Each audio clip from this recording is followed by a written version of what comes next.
Flyover तो ज़रूरी है हमारे ऊपर ये जो अज़ाब है हंगामी दौरों के साथ अमली तौर पर इक़दाम भी करें। अस्सलामुअलैकुम नाज़रीन, प्रोग्राम रिपोर्टर्स डायरी के साथ मैं हूं मोहम्मद जुल्कनैन ताहिर। आज के प्रोग्राम में बात करेंगे पुलिस के रवैयों की और पुलिस की जिद्दत की। फैसलाबाद में IG Punjab special initiative police stations कायम किए गए। 5 थानों को ISO सर्टिफाइड करवाया गया। पुलिस की व्हीकल्स जो हैं वो तब्दील की गई। पुलिस के लिए जो है वो कमर्शियल सेंटर जो है वो बनाया गया। लेकिन क्या ये सब बना देना काफ़ी है? आवाम की क्या राय है? लोग क्या समझते हैं कि पुलिस को रवैये बेहतर करने की किस हद तक ज़रूरत है? अफसरान जो हैं वो किस हद तरह आवाम के साथ पेश आते हैं? निचले तबके के जो अफसरान हैं जिनमें सब इंस्पेक्टर्स हैं, असिस्टेंट सब इंस्पेक्टर्स हैं, तफ्तीशी हैं, SHOs हैं, इंस्पेक्टर्स हैं, ये किस तरह से आवाम के साथ पेश आते हैं? इन तमाम तर मसाइल पर आवाम की आवाज़ भी सुनेंगे और इन तमाम तर बातों को रखेंगे CP फैसलाबाद सुहेल चौधरी के सामने और उनसे जानेंगे कि उनकी राय क्या है। क्या ये IG Punjab special initiative police stations को ISO सर्टिफाइड करवा देना काफ़ी है या फिर पुलिस की करैक्टर बिल्डिंग के लिए भी काम करने की ज़रूरत है? हमारे साथ रहिएगा, इसी प्रोग्राम में आपको दिखाएंगे। फैसलाबाद में ISO सर्टिफाइड 5 पुलिस स्टेशंस जो हैं उनमें एक थाना गुलाम मोहम्मदाबाद भी है और ये ISO सर्टिफाइड या IG Punjab special initiative police stations किस तरह से काम करते हैं वो आपको दिखाते हैं। इस वक्त जो है वो थाना गुलाम मोहम्मदाबाद में पहुंच चुके हैं और सबसे पहले देखेंगे कि किस तरह से जो है वो पब्लिक डीलिंग की जाती है। ISO सर्टिफिकेशन हुई है तो किस तरह से तब्दीलियाँ जो हैं वो रूनुमा हुई हैं। इस वक्त सबसे पहले जो हैं वो थाने में पहुंच चुके हैं। अस्सलाम वालेकुम। वालेकुम अस्सलाम। अच्छा, एक कंप्लेनेंट के तौर पर मैं आया हूँ, आप मुझे किस तरह से डील करेंगे? सर सबसे पहले आपने इधर आना है और आके जो भी आपकी मतलब शिकायत वगैरह है वो आपने इधर पहले दर्ज करनी है। जो भी है वो टोकन लेंगे। टोकन लेने के बाद फिर आप उधर से फ्रंट डेस्क पे जाएंगे। उधर से वो आप जो भी आपका मामला है उधर वो आपको गाइड करेंगे बेहतरीन तरीके से। सबसे पहले एक कंप्लेनेंट जो यहाँ पर थाने में आता है और सबसे पहले आप उससे डील करते हैं? जी, सबसे पहले यही है कि उसने आना, जो उसकी मुतलका शिकायत है उसने वो लेके आनी है। इसमें ये टोकन सिस्टम जो है इसमें कौन कौन सी शिकायत जो हैं वो हो सकती हैं या कितनी कैटेगरीज हैं? 14 कैटेगरीज़ हैं इसके अंदर। और इसमें है लॉस रिपोर्ट वगैरह आ जाती है, FIR का अंदर आ जाए। उसके बाद ये SHO से मुलाकात है, स्पुर्दारी है, मसालती कमेटी वगैरह इसमें है, किराएदारी का अंदर आ जाए। यहाँ पर जो है वो सबसे पहले आपका आके मसला पूछा जाता है कि आप क्यों थाने में आए हैं और आपका काम क्या है। और फिर यहाँ पर यहाँ पर एक सिस्टम बना हुआ है जिसमें टोकन सिस्टम में कुछ कैटेगराइजेशन की गई है। रिपोर्ट गुमशुदगी, FIR का इंदराज, तफ्तीश में फ्री कैन की पेशी, SHO से मुलाकात, रिट पिटीशन की पेशी और hearing to inquiry on application, police के खिलाफ शिकायत, सुपुर्दारी, मददगार पुलिस ऑफिसर से मुलाकात, मसालती कमेटी से मुलाकात, किराएदारी का इंदराज और दीगर इसमें जो यहाँ पर कैटेगराइजेशन की गई हैं उसके हिसाब से आपका काम पूछा जाता है कि आपको क्या काम है। उसके बाद आपको एक बाकायदा टोकन दे दिया जाता है। चलें जी, मुझे रिपोर्ट गुमशुदगी करनी है, उसके आपने मुझे एक टोकन दे दिया तो उसके बाद क्या प्रोसीजर है? तो साहिल पहले आएगा, वो सबसे पहले अपना फ़ोन नंबर दर्ज करेगा, जैसा कि ये मैं अब इंटर करने लगा हूँ। ये अभी फ़ोन नंबर एंटर किया जा रहा है। जो साहिल का जो कंप्लेनेंट का फ़ोन नंबर है वो एंटर कर लिया गया। वो फ़ोन नंबर इंटर करने के बाद उसका जो भी मुतलका है उसकी शिकायत, रिपोर्ट गुमशुदगी पे रिपोर्ट गुमशुदगी करना चाहता है वो टोकन लेगा। रिपोर्ट गुमशुदगी पे सबसे पहले फ़ोन नंबर लेकर उसके बाद रिपोर्ट गुमशुदगी जो है उसका टोकन नंबर जो है वो दे दिया गया है। इस वक्त जो है वो एक टोकन मुझे मिल चुका है और एक कंप्लेनेंट के तौर पर जो है मुझे ये करना है कि ये टोकन लेने के बाद मुझे जाना है वेटिंग एरिया में। जब तक मेरी बारी नहीं आती, जब तक मेरा टोकन जो है उसका नंबर यहाँ पर काउंटर पे नहीं आता, तब तक मैं वेटिंग एरिया में रहूँगा। और वेटिंग एरिया में जाके आपको दिखाते हैं कि किस तरह का वेटिंग एरिया जो है वो यहाँ पर बनाया गया है और आने वाले जो साइलिन हैं उनको यहाँ पर बिठाया जाता है और किस तरह से वो कंफर्ट फील करते हैं या क्या किस तरह से वो वेट करते हैं, अपनी बारी का इंतज़ार जो है करते हैं। यहाँ पर ये वेटिंग एरिया है, यहाँ पर मैं पहुँच चुका हूँ और अभी मुझे करना क्या है, इंतज़ार करना है कि ये जो टोकन नंबर है इसकी बारी कब आती है। जब जैसे ही इस टोकन नंबर की बारी आती है उसके बाद स्क्रीन पर जो है उसका टोकन नंबर अनाउंस हो जाता है। उसके बाद क्या करना है, प्रोसीजर भी आपको चल के दिखाते हैं कि अब मेरी बारी आ चुकी है और जाके देखते हैं कि ये टोकन नंबर जो है वो फिर इसे किस तरह से डील किया जाता है। किसी भी काउंटर पर जिस पर आपका टोकन नंबर जो है वो आ चुका है उस काउंटर पर जाएं, फ्रंट डेस्क पर जाएं और उनको जाके किस तरह से पब्लिक डीलिंग है फ्रंट डेस्क की वो भी आपको बताते हैं। अस्सलाम वालेकुम। वालेकुम अस्सलाम। मुझे मेरा 3 नंबर टोकन है और मुझे अपनी गुमशुदगी की रिपोर्ट करनी है। क्या गुम हुआ है आपका? मेरा मोबाइल जो है वो गुम हो गया है। अच्छा, मोबाइल गुम, इसके लिए आपको एक एप्लीकेशन लिख के देनी पड़ेगी। ठीक है, उसमें आप मोबाइल का एमई नंबर लिखेंगे, नीचे अपना एड्रेस नाम पता लिख के वो सबमिट करवाएंगे इधर। ठीक है। तो एप्लीकेशन कहाँ से लिखी जा सकती है? एप्लीकेशन आप खुद से भी लिख के ला सकते हैं, अगर हम नहीं लिख सकते हमें बता दें, हम खुद लिख देंगे एप्लीकेशन आप। अगर खुद से नहीं लिखेंगे तो फिर क्या करेंगे? हम लिख देंगे आपकी एप्लीकेशन। अच्छा, मैं खुद तो एप्लीकेशन लिख नहीं सकता और ना मैं मतलब किसी वकील को अफोर्ड कर सकता हूँ एप्लीकेशन लिखने के लिए। मुझे क्वेश्चन बता दें, अपना वो बता दें कैसे आपके साथ इंसिडेंट हुआ है, हाँ। तो मैं लिख दूँगा एप्लीकेशन। ठीक है, आपने एप्लीकेशन लिख दी है। जी सर। एप्लीकेशन लिखने के बाद उसका फर्दर आगे क्या प्रोसीजर है? यहाँ पे एप्लीकेशन हो गई है, इस पर आप साइन करेंगे, साइन करके मुझे वापस कर देंगे। तो मैं स्कैन करके साथ अटैच करूँगा इसके बाद फिर आपको स्लिप दे दूँगा जिस दिन को मार्क हुई होगी। फिर फर्दर कार्रवाई वो अफसर करेंगे, बीट अफसर जिनकी बीट बनती है ना, उनको मार्क हो जाएगी, फर्दर कार्रवाई फिर वो करेंगे। अच्छा, यहाँ पे सहूलत ये हुई है कि जो एप्लीकेशन पहले मुहर्रर ने लिखनी होती थी या फिर वकील जो है वो लिख के देता था, वो एप्लीकेशन अब आप हम भी खुद लिख के सकते देते हैं। यहाँ हाँ पे। जी, अगर तो वो बंदा खुद लिख सकता है तो ठीक है, अदरवाइज़ हम उसको लिख के देंगे। ठीक है, उसके बाद आपने उसका कोई ई टैग वगैरह या ई टैग नंबर आपको दे देंगे, उससे आप उसको जिनको मार्क हुई होगी जिस अफसर को, तो उनसे आप रब्ता करेंगे, वो आपकी दरख्वास्त पर कार्रवाई करेंगे सर। अच्छा, मैं इसका कोई स्टेटस जो है वो ऑनलाइन भी चेक कर सकता हूँ? इंटरनेट का ज़माना है, अगर मैं चाहूँ कि ये मैं वो जो थाने आपको का स्लिप चक्कर है ना, उससे आप लगाऊं। चेक कर सकते हैं। किस तरह से? स्लिप पे जो नंबर दिया होगा ना आपको ई टैग, उससे आप चेक कर सकते हैं। किस तरह से किया जा सकता है वो? ये CMS के है कि वो वेबसाइट उस पर लिखा हुआ सारा, ये ना इस पर लिखा है, ये इस तरह की रसीद होती है CMS, ठीक है, इससे आप चेक कर सकते हैं। ठीक है। वो वेबसाइट इस पर लिखी है, वहाँ पे क्या स्टेटस आ जाएगा? वो पेंडिंग जैसे भी जो भी, हाँ, चालान हो गया, इन फिर प्रोसेस है, वो- पेंडिंग है, FIR दर्ज हो गई है, जो भी हो गया सारा प्रोसेस उस पर आ जाएगा। यहाँ पर जो है वो टोकन लेने के बाद फ्रंट डेस्क पर आई हैं। फ्रंट डेस्क के बाद जो है वो फ्रंट डेस्क ने ये पूछा है कि आपका क्या प्रॉब्लम है, आपकी कौन सी चीज़ गुम हुई है। अगर तो आप अपनी एप्लीकेशन जो है वो लिख कर देना चाहते हैं तो आप लिख दें, अदरवाइज़ आपको जो है वो यहाँ पर भी एप्लीकेशन लिख कर दी जा सकती है। फ्रंट डेस्क आपसे सारी मालूमात लेगा और मालूमात लेने के बाद जो है वो आपको यहाँ पर आपकी जो एप्लीकेशन है वो दर्ज कर दी जाएगी। उसके बाद उसका आप बाकायदा तौर पर स्टेटस चेक कर सकते हैं कि उसका स्टेटस क्या है, क्या वो पेंडिंग है, क्या उसकी FIR दर्ज हो चुकी है, क्या आपके मुल्ज़मान जो हैं वो गिरफ़्तार हो चुके हैं, क्या आपका माल मुकदमा जो है वो रिकवर कर लिया गया है, और अगर कर लिया गया है तो आपको किस तफ्तीशी अफसर के साथ रब्ता करना है। और अगर आपकी एप्लीकेशन जो है वो अदम पैरवी की वजह से या किसी और वजह के से जो है वो दाखिले दफ्तर कर दी गई है तो उसका स्टेटस भी जो है वो आपको ऑनलाइन शो हो जाएगा। तो इससे फ़ायदा ये हुआ है कि एक तो आने वाले जो साइल थे उनको ये नहीं पता होता था कि मुझे किस कमरे में जाना है, मुझे अपनी जो दरख्वास्त है वो कहाँ लेकर जानी है, मुझे किसे बताना है, मेरा काम जो है वो कौन करेगा। अब ये हुआ है कि आपको यहाँ पर एक बंदा जो है वो रिसीव करता है, रिसीव करने के बाद जो है वो आपको बाकायदा तौर पर वो बंदा पूछता है कि आपको मसला क्या है। उसके बाद टोकन दिया जाता है, टोकन के बाद आप वेटिंग एरिया में चले जाते हैं। जो पहले जो है वो काफ़ी हद तक इधर उधर के कमरों के चक्कर लगाने पड़ते थे, अब वो आपको नहीं लगाने पड़ेंगे, बल्कि आप एक वेटिंग एरिया में बैठे हुए हैं। उसके बाद आपका टोकन नंबर आ गया। टोकन नंबर आने के बाद ये सीक्वेंस है, उस टोकन नंबर के बाद आपको फ्रंट डेस्क की यहाँ पर जो बैठे हुए हैं वो आपको बताएंगे कि आप की एप्लीकेशन जो है वो दर्ज कर ली गई है, आपका ई टैग नंबर ये है। उसके बाद ई टैग से आप जो है उसको स्टेटस भी चेक कर सकते हैं और तमाम तर सहूलियात जो हैं वो आपको इस तरह से पहुंचाई जाती हैं। और अब सिर्फ बनता यहाँ पर यह है कि आवाम जो हैं वो बाशऊर हों, लोग अपने हक़ का मुतालबा करें, लोग इस सिस्टम को समझें। आकर मुहर्रर के कमरे में जाने के बजाय सबसे पहले ये मुतालबा करें कि मुझे फ्रंट डेस्क पे जाना है, मुझे आकर वहाँ पर अपनी एप्लीकेशन जो है वो दर्ज करवानी है। अगर यहाँ पर आपकी सुनने वाला कोई मौजूद नहीं है तो फिर आप ये भी पूछ सकते हैं कि यहाँ पर जो रिसेप्शनिस्ट है वो कहाँ पर है, मेरी बात कौन सुनेगा।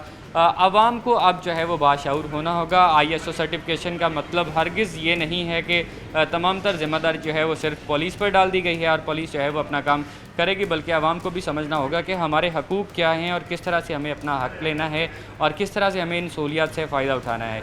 अगर वेटिंग रूम बनाया गया है, वेटिंग एरिया बनाया गया है, उसके बावजूद वेटिंग एरिया खाली रहता है और आवाम या साइलिन जो हैं वो बाहर पार्क्स में मौजूद रहते हैं या किसी तरह से वो थाने के गेट पर मौजूद रहते हैं, तो फिर ये ISO सर्टिफिकेशन यहाँ पर क्या करेगी, फिर ये सहूलियत जो हैं वो यहाँ पर क्या करेंगी। हाँ, अगर वेटिंग एरिया बंद है, आपको वहाँ पर बैठने की इजाज़त नहीं दी जाती या आपको वहाँ पर टोकन नहीं दिया जाता या फ्रंट डेस्क पर आपकी बात नहीं सुनी जाती, तो फिर आप अफसरान से जो हैं वो शिकायत भी कर सकते हैं, अफसरान तक अपनी बात भी पहुँचा सकते हैं। लेकिन इस प्रोसीजर को फॉलो करने के बगैर जो है वो आप ये कहते हैं कि थानों के हालात नहीं बदले, थानों के हालात वही हैं, तो फिर ये जो है वो किसी हद तक जो है वो पुलिस की काविशों और पुलिस की कोशिशों के साथ जो है वो ज़्यादती होगी। चलते हैं आवाम की तरफ और जानते हैं कि आवाम की राय क्या है, किस हद तक आवाम जो हैं वो उनका एतमाद पुलिस पर बहाल हुआ है, किस हद तक आवाम जो हैं वो पुलिस से अब भी खाइफ हैं, या आवाम की पुलिस के बारे में राय क्या है।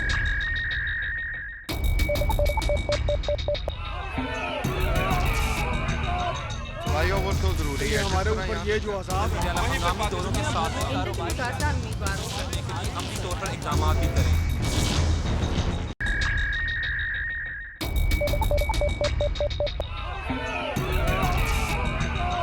फ्लाईओवर तो ज़रूरी है हमारे ऊपर, ये जो अज़ाब है हम दोनों के साथ में कारोबार करने के लिए अमली तौर पर इक़दाम भी करें।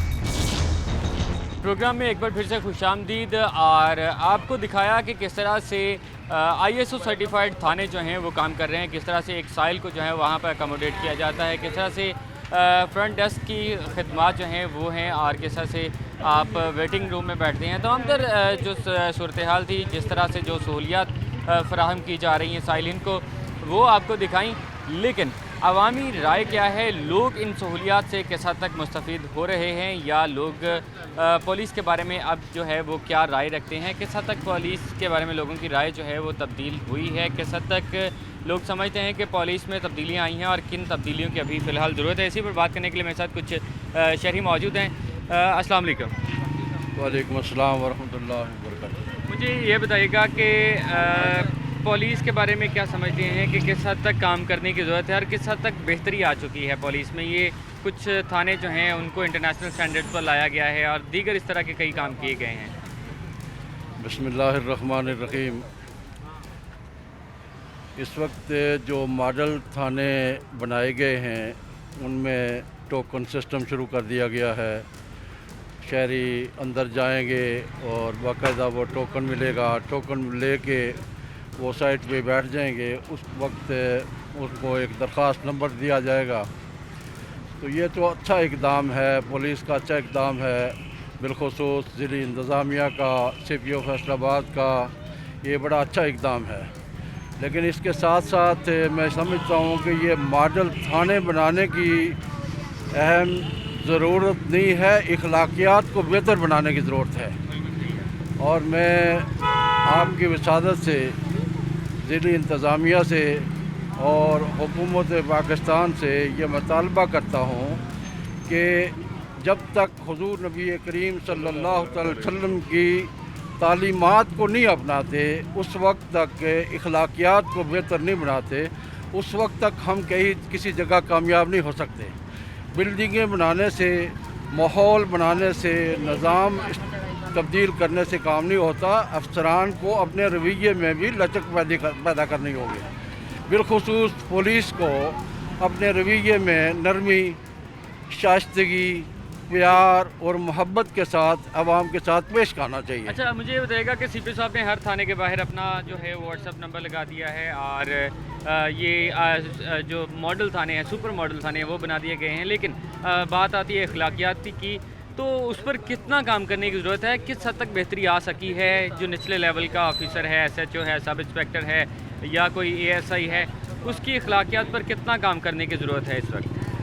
मैं ये समझता हूँ कि इखलाकियात की बहुत ज़्यादा ज़रूरत है। आप आम आदमी जाके वहाँ देख ले, वहाँ अभी तक रवैये को तब्दील नहीं हुए उनके। जब तक अफसरान के रवैये तब्दील नहीं होंगे, जब तक SHO साहिबान के रवैये तब्दील नहीं होंगे, जब तक वो पुलिस को सुबह एक तफ्तीशी अफसर के रवैये तब्दील नहीं होंगे, उसमें आवाम की बेहतरी और भलाई के लिए कोई निज़ाम बन नहीं सकता इस तरह। तो मैं CPO फैसलाबाद से भी और तमाम SHO साहिबान से भी, तमाम ज़िली इंतज़ामिया से दरख्वास्त यही करता हूँ कि आप अपने हुस्न अखलाक को बेहतर बनाएं। जब आप हुस्न अखलाक को बेहतर बना लेंगे तो वो सारा काम इंशाअल्लाह अज़ीज़ बेहतर हो जाएगा। अखलाकियात को बेहतर करने की ज़रूरत है। जितने पुलिस अफसरान हैं, पुलिस मुलाजमीन हैं, उनकी अखलाकियात पे इस वक्त जो है वो अभी भी काम करने की ज़रूरत है, अवामी राय है। मुझे बताइएगा क्या समझते हैं कि किस हद तक बेहतरी आ चुकी है और किस हद तक बेहतरी की ज़रूरत है?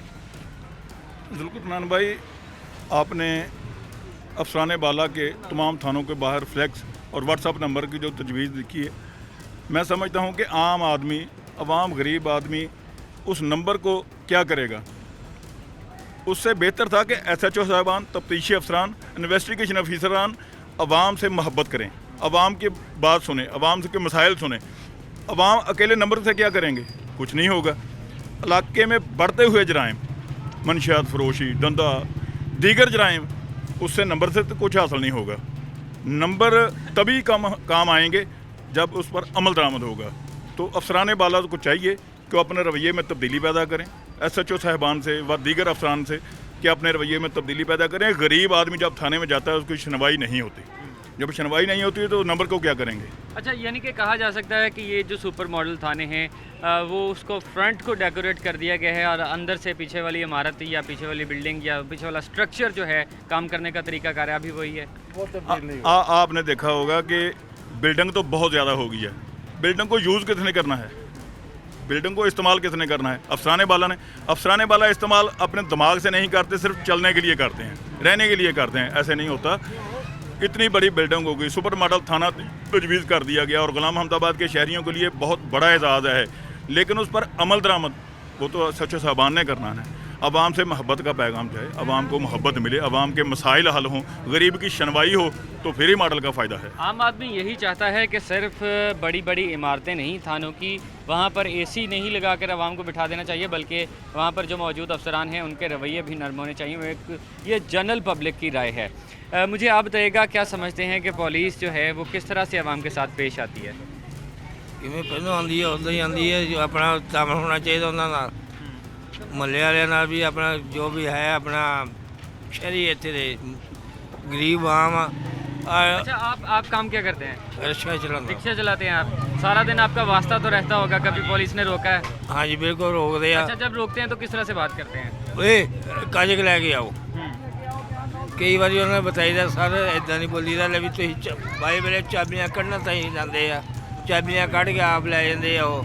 वो इन्होंने पूछे बंदा ने भी तुम भाई वाली तो नहीं साढ़े ना पाई हुई, तो काम है चलान करना, चलान करके साढ़े हाथ पर्चियाँ दे दो। हाँ जी, वो चाबियाँ मोटरसाइकिल वाले दियाँ, रिक्शे वाले दियाँ चाबियाँ कढ़ना काम। अच्छा, जो आपको रोकते हैं वो आपसे उम्र में भी छोटे होते होंगे, हाँ जी। और उनका रवैया जो है वो कैसा है? मैं बेसिकली ये पूछना चाह रहा हूँ।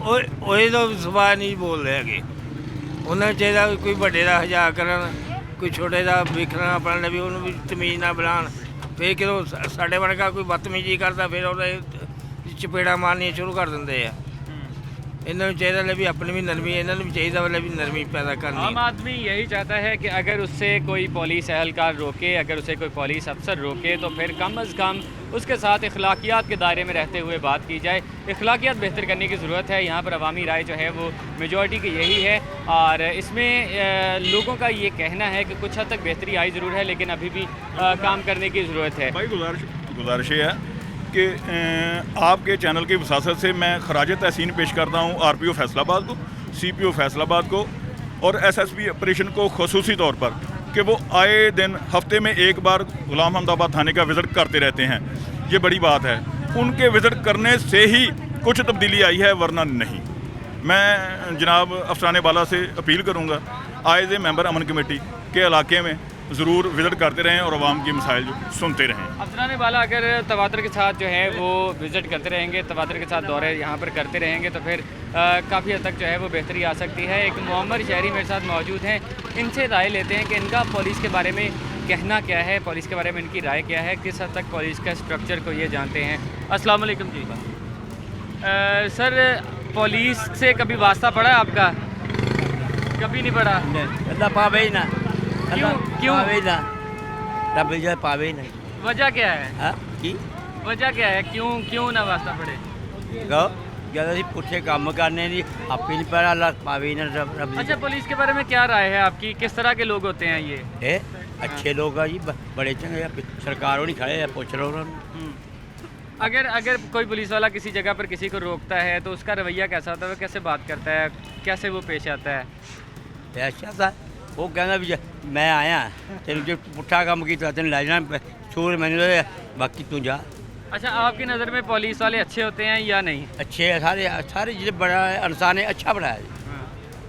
अल्लाह बड़ा बेनाज हो उसके बगैर कोई नहीं, वो हर नू अच्छा बना अपने लक्षण तो खराब हो जो वजह हो जाए। इनका ये कहना है कि पुलिस वाले भी अच्छे होते हैं, सभी अच्छे होते हैं, लेकिन अपने काम की वजह से, अपनी हरकतों की वजह से अगर कोई ख़राब होता है तो फिर वो उसकी ज़ाती जो है उसका ज़ाती फेल होता है। कुछ और लोग भी हैं, मुझे आप बताइएगा, पुलिस के बारे में बात ही नहीं करना चाहते आप? क्यों? पुलिस से नाराज है। हाँ जी, पुलिस के के बारे में यहाँ पर कुछ लोग जो हैं वो सिरे से बात ही नहीं करना चाहते। इसको फिर क्या समझा जा सकता है कि ये पुलिस का खौफ है या फिर बोलने की हेजिटेशन है, बात करने की हेजिटेशन है, ये झिझक है? बहरहाल लोगों का मजमूई तौर पर अगर अहाता किया जाए तो ये कहना है लोगों का कि पुलिस अफसरान के साथ साथ पुलिस मुलाजमीन जिनमें सब इंस्पेक्टर्स हैं, जिनमें SHOs हैं, उनको अपने रवैये बेहतर करने की ज़रूरत है।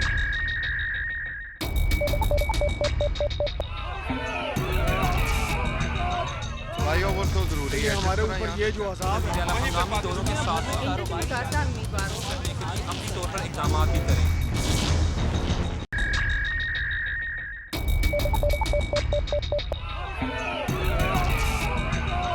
फ्लाईओवर तो जरूरी है हमारे ऊपर ये जो अजाब है हंगामी दौरों के साथ अपनी तौर पर इक़दाम भी करें। Welcome back. इस वक्त हम पहुंच चुके हैं CPO सोहेल चौधरी साहब के पास, और फैसलाबाद पुलिस में बहुत सारी ऐसी चीज़ें हैं जिनको जो काबिल दाद हैं और काबिल दीद हैं। अगर बात हो ISO सर्टिफाइड थानों की, पुलिस स्टेशंस की, तो फैसलाबाद पुलिस को ये एजाज़ हासिल हुआ है कि यहाँ पर 5 पुलिस स्टेशंस जो हैं वो ISO सर्टिफाइड हुए हैं। उसके अलावा कमर्शियल सेंटर्स की बात हो या फिर पुलिस की गाड़ियों की रिपेयरिंग की बात हो, बहुत सारे नए प्रोजेक्ट्स जो हैं वो CPO सोहेल चौधरी साहब को के सर उनका सेहरा सजता है। सर मुझे बताइएगा सबसे पहले तो कि ये कमर्शियल सेंटर बनाने का आइडिया जो है वो किस तरह से आया? बिस्मिल्लाहिर्रहमानिर्रहीम। आपको पता है कि पुलिस में काफ़ी अरसे से ये चीज़ फील की गई कि जो हमारे जवान हैं उनकी वेलफेयर के लिए मुख्तलिफ प्रोजेक्ट्स हैं उनको लगाना चाहिए, बिकॉज लिमिटेड रिसोर्स में रहकर जो हमारे पुलिस मुलाजमीन हैं उनकी फैमिलीज़ हैं उनका इलाज करना किस हद तक दुश्वार होता है। तो सरगोदा में जब मैं पोस्टेड था तो वहाँ पर हमने बहुत सारे ऐसे project inspector general police office की अप्रूवल के साथ किए। जो पुलिस की लैंड होती हैं उनके ऊपर किसी भी वजह से कोई खाली रह जाती हैं, उन पर कोई चीज़ ऐसी नहीं बनती, तो सरगोदा में हमने बहुत सारी ऐसी इनिशिएटिव लिए जिनकी वजह से एक मकबूल इनकम आना शुरू हुई पुलिस डिपार्टमेंट को, और उसकी वजह से वेलफेयर एस्पेक्ट्स में जो हमें कमी आती थी फंड्स में वो हमने अपने वसाइल से पूरी करना शुरू कर दी। इस तरह का एक प्रोजेक्ट मैंने सोचा है कि सरगोदा रोड थाने के पास हमारी काफ़ी सारी जगह मौजूद है। मैंने IG ऑफिस लिख के भिजवाया है, उसकी रिक्वेस्ट भेजी है कि हमें इसकी जो पैरामीटर्स हैं देखे जाएँ, जो उसकी कानूनी तकाज़े हैं वो देखे जाएँ, और उसके बाद वैल्यूएट करके हमें इसकी अप्रूवल दी जाए। उसके बाद एक हाई लेवल की कमेटी बनाई जाएगी जो कि इस पूरे प्रोजेक्ट को लम्हा बलम्हा देखती भी रहेगी। इसके साथ साथ जो उसकी कानूनी पेचीदगियाँ हैं वो भी देखेगी, और जो रिक्वायरमेंट्स हैं वो तमाम हम IG ऑफिस से गाइडेंस लेके हम उसको करेंगे। करने का मकसद ये है कि अगर एक अच्छा प्रोजेक्ट वहाँ पे हो जाए, उसके एक खातिर खा इनकम आए, तो हमारे जो मुलाजमीन हैं उनका इलाज, उनके बच्चों का इलाज, हमारे जो मैसेज हैं उनमें हमारे जो मुलाजमीन हैं उनको एक अच्छी substantial amount as a subsidy दी जाए ताकि अच्छा मेयारी खाना खाएँ, थानों में मैसेज बनाए जाएँ, वेलफेयर के मुख्तलिफ प्रोजेक्ट्स किए जाएँ। तो ये एक स्टार्ट है। इसके बाद और भी हम देखेंगे जो जगह हैं हमारी, आपने देखा होगा कि पुलिस वेलफेयर पेट्रोल पंप्स होते हैं, बिल्कुल, उनसे भी इनकम आती है। तो ये मुख्तलिफ इनिशिएटिव्स ऐसे हैं जो कि पहले सरगोदा में भी किए और बहुत सारे ज़िलों में भी किए थे, उसको रेप्लिकेट करने की यहाँ पर कोशिश की जा रही है। सर ये तो बहुत अच्छा प्रोजेक्ट है। सर मुझे ये बताइएगा कि कुछ गाड़ियाँ जो हमारी काफ़ी अरसे से खटारा पड़ी हुई थी, बल्कि वो ख़राब हो रही थी, और मैं तो ये कहूँगा कि सरकारी ख़जाने पर बोझ थी, वो उनको रेनोवेट किया गया और IG साहब से स्पेशल उसकी तारीफ़ भी हुई। तो वो सर किस तरह से उसकी मॉनिटरिंग की गई और अब वो किस तरह से काबिल इस्तेमाल हैं? पुलिस में लॉजिस्टिक्स बड़ी बुनियादी एक किरदार अदा करते हैं। कोई भी आपका रिसोर्स हो, अगर वो ख़राब हो जाता तो ज़ाहिर है गवर्नमेंट के अपने सर्टन हद तक वसाइल हैं। फिर कोरोना के दिनों में आपको पता है कि लिमिटेड फंड्स मुख्तलिफ इदारों को दिए गए। तो मैं जब यहाँ पर आया तो मैंने ये एक चीज़ फील की कि हमारी बहुत सारी गाड़ियाँ ऐसी हैं जो कि करोड़ों रुपए की मालियत की हैं। अगर उनके ऊपर बहुत हम कम कीमत भी लगाएं, फॉर एग्ज़ाम्पल ये जो हमारी बसेस हैं, प्रिजन वैन हैं, ये बहुत अच्छे से इग्नोर रही हैं। इनकी कीमत तकरीबन करोड़ प्लस से ज़्यादा है।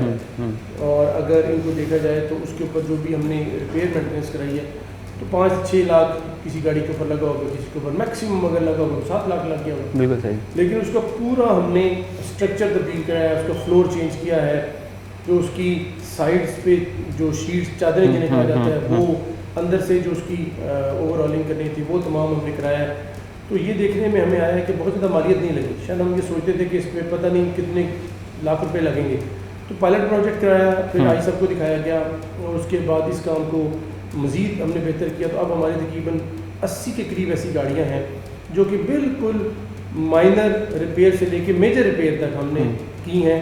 आपको एक चीज़ बड़ी सरप्राइजिंग मैं बताऊंगा कि हमारी जो पिछले 5 साल में ली गई गाड़ियां हैं वो तकरीबन हमारे ज़िले में 35 के करीब।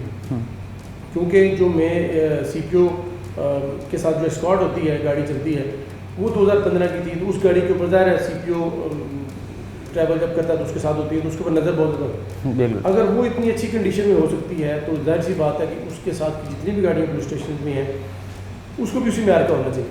ज़ाहिर है थोड़ा बहुत रिपेयर मेंटेनेंस मांगती हैं वो गाड़ियाँ। तो जब मैंने ये देखा कि वो गाड़ियाँ सिर्फ ड्राइवरों की अदम तवज्जुही की वजह से और उनकी ख्याल ना रखने की वजह से वो गाड़ियाँ ख़राब हो रही, उनकी बाकायदा उनको एक सर्टन टाइम दिया गया, उसके बाद इंस्पेक्शन रखी गई।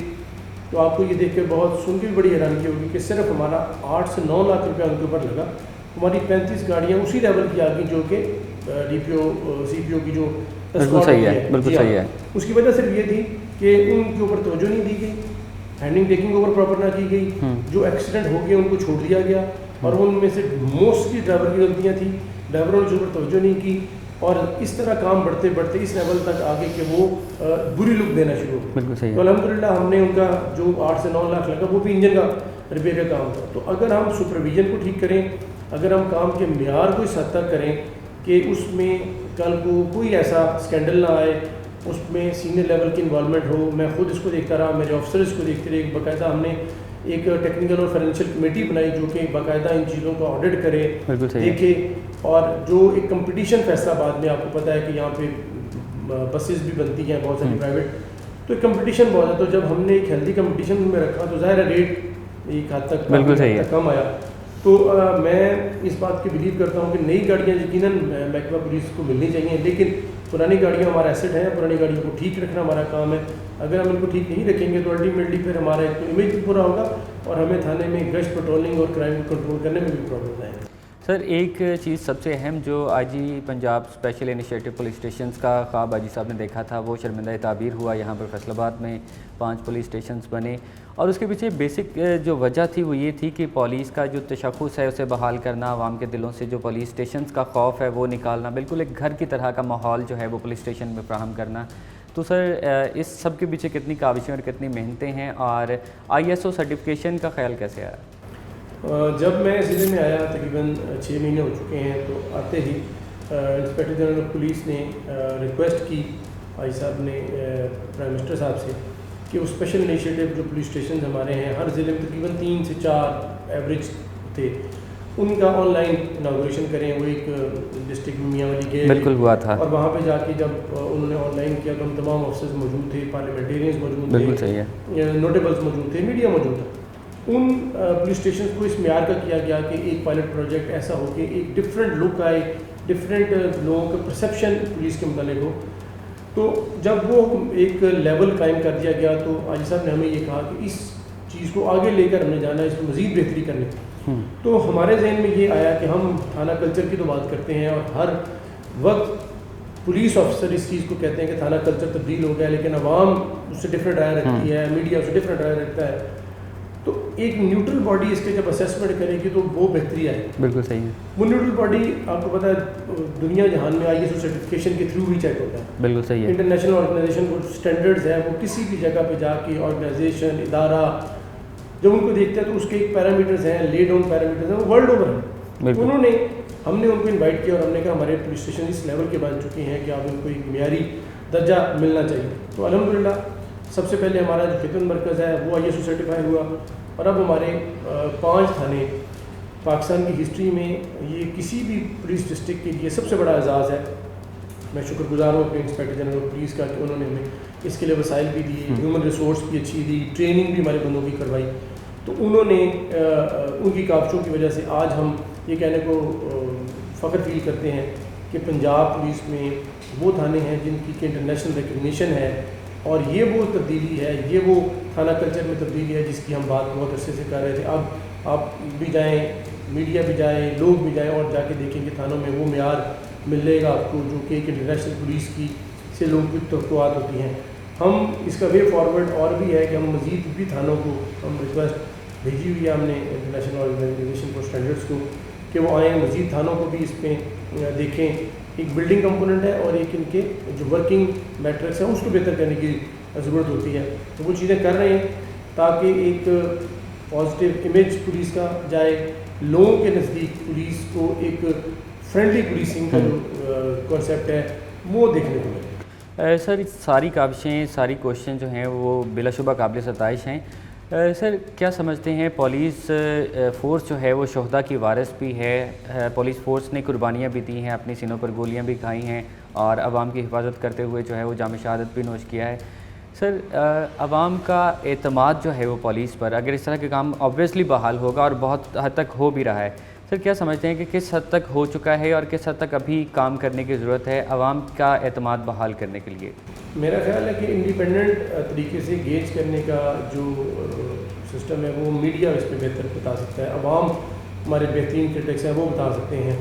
बहैसियत पुलिस अफसर, बहैसियत पार्ट ऑफ पुलिस, ज़ाहिर है मैं पुलिस फोर्स को ही क्रेडिट दूंगा, उसी के तहत बात करूंगा कि हम अपनी पूरी कोशिश करते हैं। परसेंटेज को जानना, देखना ये मीडिया का और आवाम का काम है, लेकिन मैं फिर भी एक बात कहता हूँ कि इसमें बहुत ज़्यादा बेहतरी की गुंजाइश है। आइंदा आने वाले दिनों में मज़ीद बेहतरी करने की गुंजाइश है, बिकॉज रूम फॉर इम्प्रूवमेंट बहुत ज़्यादा है। 42 पुलिस स्टेशन हैं और बेशुमार चौकियाँ हैं और अगर अभी 5 से 7 पुलिस स्टेशन ISO सर्टिफाई हुए हैं तो बहुत ज़्यादा इम्प्रूवमेंट की गुंजाइश है। अगर हम ये जहन में रखेंगे कि हमने मज़ीद अपने आप को बेहतर करना है, अपने इमेज को बेहतर करना है, अपनी वर्किंग को बेहतर करना है, अगर हम ये सोच रखेंगे तो हम बेहतरी की तरफ जाएँ। सर आप जब भी किसी करप्ट पुलिस ऑफिसर को या करप्ट पुलिस मुलाजिम को सज़ा देते हैं, महकमाना सज़ाएँ होती हैं, गिरफ्तारियाँ भी अमल में लाई गई, FIRs का अंदराज भी हुआ, तो एक मैसेज तो जाता है पुलिस ऑफिसर्स को कि अगर कोई गलती करेंगे तो फिर ज़ीरो टॉलरेंस, और दूसरी जानब एक मैसेज जो है वो आवाम को भी जाता है कि अब जो है वो कोई ऑफिसर इस टाइप का है कि वो बात सुनेगा और उनकी जो दाद रसी है वो होगी, लोगों का एतमाद भी बहाल होगा। अपने डेली बेसिस पे वो खुली कचहरियाँ भी लगाईं जिसमें साइलिन की बड़ी तादाद आती रही, लोगों में एक तासुर ये फैसलाबाद के शहरी में पाया जाता है कि सुहेल चौधरी साहब हैं, उनकी बात सुनी जाएगी। तो सर अभी भी कुछ लोगों को जो है वो शिकवा है कि पुलिस की जो निचली सतह है, जो constable level, assistant sub inspector या सब इंस्पेक्टर लेवल के जो ऑफिसर्स हैं, उनके रवैये तब्दील करने की ज़रूरत है। पुलिस माशरे की अक्कासी करती है, पुलिस माशरे का हिस्सा है, हम डिफरेंट नहीं हैं। हमारे भाई बहन मुख्तलिफ डिपार्टमेंट्स पे काम करते हैं, हमारे दोस्त यार अहबाब मीडिया में होते हैं, वकला होते हैं, इस तरह मुख्तलिफ वॉक्स ऑफ लाइफ में काम करते हैं, तो ज़ाहिर है उनकी ही रेप्लिकेशन जो है, उनकी रिफ्लेक्शन जो है वो पुलिस डिपार्टमेंट में भी है। तो पुलिस माशरे से हट के कोई काम शायद ऐसा ना करे कि जिस पे उनमें रवैयों में तब्दीली देखी जाएगी। आइसोलेशन में काम नहीं हो सकता। अगर हमारे माशरे में टॉलरेंस कम है तो पुलिस में ज़ाहिर वो रिफ्लेक्शन आती है। ये कह देने से पुलिस इस बरी ज़िम्मा नहीं हो जाती कि हम लोगों के साथ दाद रसी ना करें, उनके साथ अच्छे तरीके से पेश ना है, बिकॉज पुलिस एक डिसिप्लिन फोर्स है, यूनिफॉर्म फोर्स है।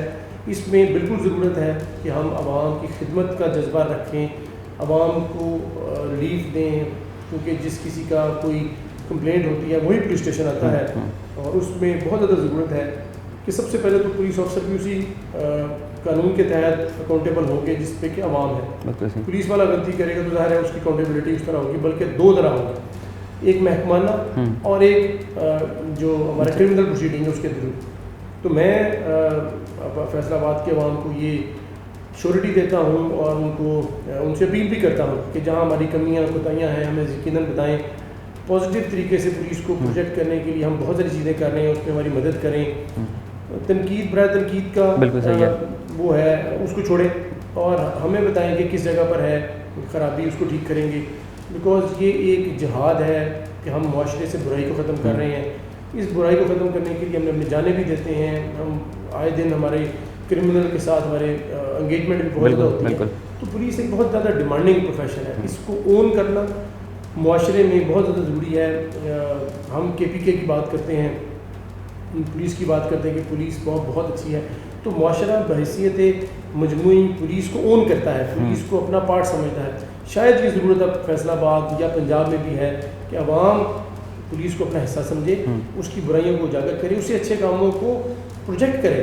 और जब तक ये चीज़ें कलेक्टिवली मुआशरे का हिस्सा बनकर नहीं होंगी, आई थिंक आइसोलेशन में पुलिस जितनी भी कोशिश कर ले वो बेसूद होगी। सर आपके वक्त का बहुत शुक्रिया। पैवस्ता रह शजर से उम्मीदें बाहर रख बेहतरी के प्रोजेक्ट्स जो हैं वो चल रहे हैं और आवाम भी काफ़ी हद तक जो है आवाम का एतमाद भी पुलिस पर जो है वो बहाल हो चुका है। हमें ये बात जहन में रखनी चाहिए कि पुलिस ऑफिसर्स जो हैं वो हमारे ही मुआशरे का हिस्सा हैं, वो हम में से ही सिलेक्ट होकर यूनिफॉर्म पहनकर हमारी खिदमत पर मामूर हैं। अगर उनकी कोई गलती होती है तो इनफरादी तौर पर उनकी गलती हो सकती है, पूरी फोर्स का नाम जो है वो बदनाम नहीं होना चाहिए या उनको ब्लेम नहीं करना चाहिए। और इसी के साथ प्रोग्राम रिपोर्टर्स डायरी से अपने मेज़बान मोहम्मद जुल्कनैन ताहिर को दीजिए इजाज़त। अल्लाह हम नासिर।